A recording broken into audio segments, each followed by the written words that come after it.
Good day, ladies and gentlemen. Today we have the 2023 Toyota Urban Cruiser XR model. This is the sister car to the Suzuki Grand Vitara. I'm not sure if sister car is the correct term because these two cars are more like fraternal twins that don't look alike. What has changed from the previous car? Everything except the drivetrain. Actually, Suzuki/Toyota did not just facelift the car, but it's an actual new car. Even the dimensions are not the same. This is an all new car. It's bigger and it has more boot space than the previous model. Toyota has partnered with Suzuki on multiple cars where they just changed the badges and a few details here and there. But initially it is a Suzuki. So those cars, namely the Starlet, the Rumion, and also now the Fitz. So now I don't blame Toyota for going that venture because Suzuki has been producing good cars that are reliable. And if Toyota can put its name on a Suzuki car, then definitely it is a good car. The Urban Cruiser comes with the same engine as last year's model, which is the 1.5 naturally aspirated petrol engine, meaning there's no turbo. It's mated with a 5-speed manual transmission, and if you want an automatic gearbox, yes, you can find a 4-speed automatic. It produces 77 kilowatts and 138 newton meters of torque.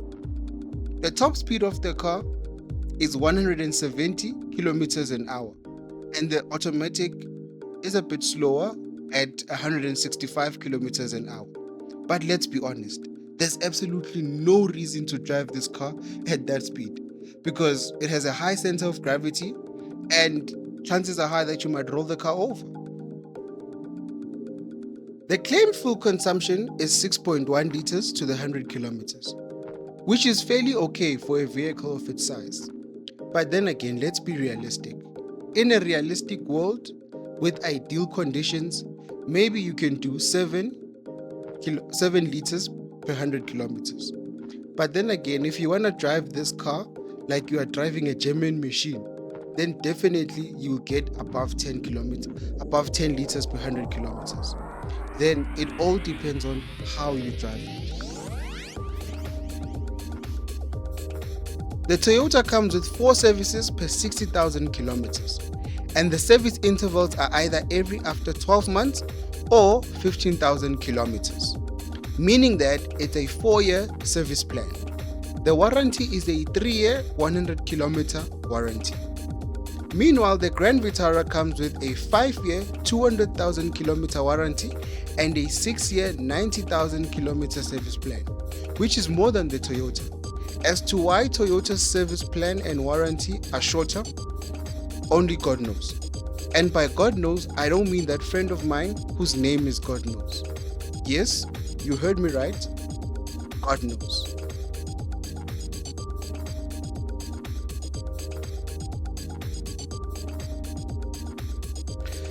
If we had to compare the styling between the Suzuki and the Toyota, hands down Toyota beats Suzuki. I love the styling of the Toyota. It stands out and it's even aggressive and bold. From the LED lights to the front grille with the badge, stunning, stunning, stunning. I love the C-shaped LED at the backs. So the Suzuki Vitara's ones are more of a strip instead of the C-shape. So it's up to you which ones you like. But the Toyota's ones, the C-shape, they give it, they make it stand out. And everything else from their onwards is definitely the same. But with this new model, I just love the lines. They're more cleaner, more nicer compared to the previous model. Now on to the boot space. The boot space is 356 liters, meaning that you can fit 2 big suitcases very comfortably. Now underneath this latch, we have a full-size spare wheel. Given that most South Africans don't know how to use a full-size spare wheel, I am glad that Suzuki gave us a full-size spare wheel here. I love that the spare wheel sits flush to the ground, meaning that you don't have to reach in deep to take out your groceries. The parcel shelf can be easily removed. It's simply just untap these tabs and then just pull it up and pull it out. Then after that, the rear seats split at a 60-40 split and the latches are easily accessible. And then once you lie down the back row seats, you get ample boot space to put ample stuff that you may want to use it for.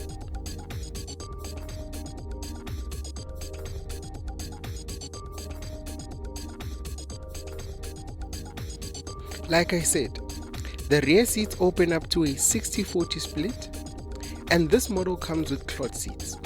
Honestly, I am not complaining. The cloth seats feels good to the touch. The seats can be folded with ease and the mechanism is easy to use.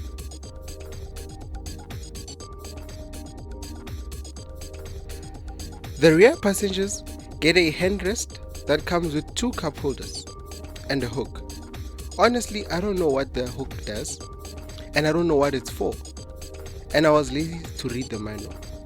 Guys, please read the manual to your car. I know a lot of people who don't know what half of the things in their car do.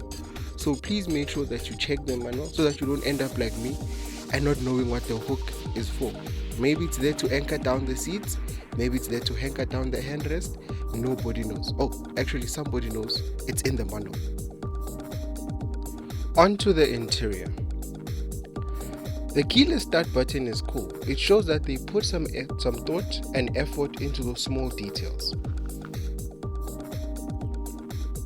I love the overall build quality of the interior. It's reassuring that the car will last for a very long time. I know it's a plastic fest, but there's plastics here and there, and there's soft touches. The overall design of the interior is beautiful. It's sleek and the layout is user-friendly.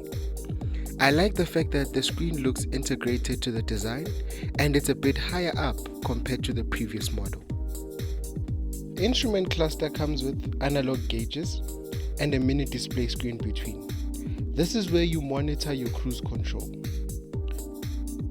On the left hand side of the steering wheel controls, you get the infotainment buttons, and on the right hand side, you get cruise control buttons.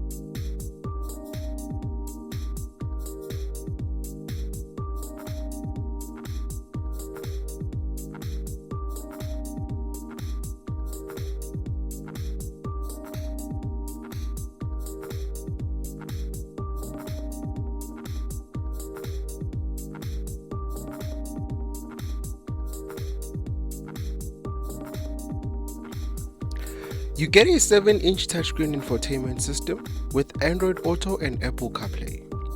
You can monitor different systems of the car through the infotainment screen, from the average fuel consumption to service intervals. The infotainment system is very intuitive and responsive to touch, although I would love for it to have some haptic feedback every time I press the button. The XR model comes with a reverse camera and the quality is good. As long as you're going to use it as a reverse camera, trust me, the quality is good enough.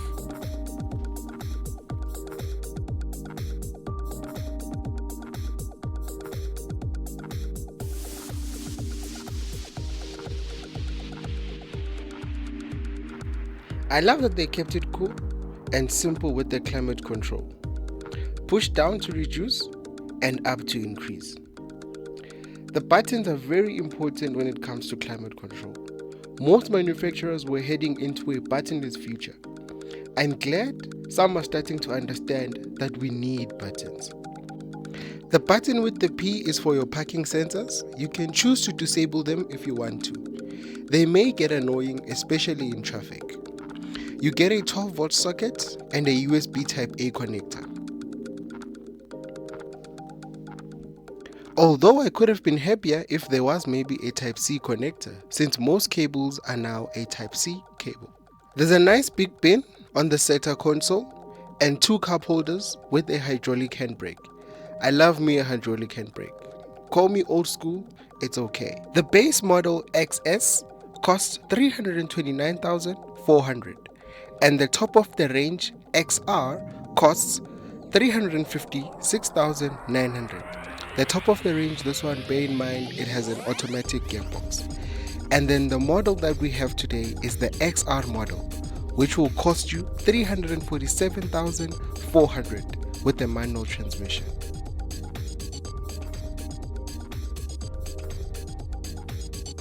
I'd like to send a special thank you to Anthony Shihambe at Motors Toyota Johannesburg City. If you need a car, please contact him and he will set you up. His details are on the screen. Remember to ask for Anthony. Mzansi Joyrides. Please don't forget to like, subscribe and comment. Let's ride!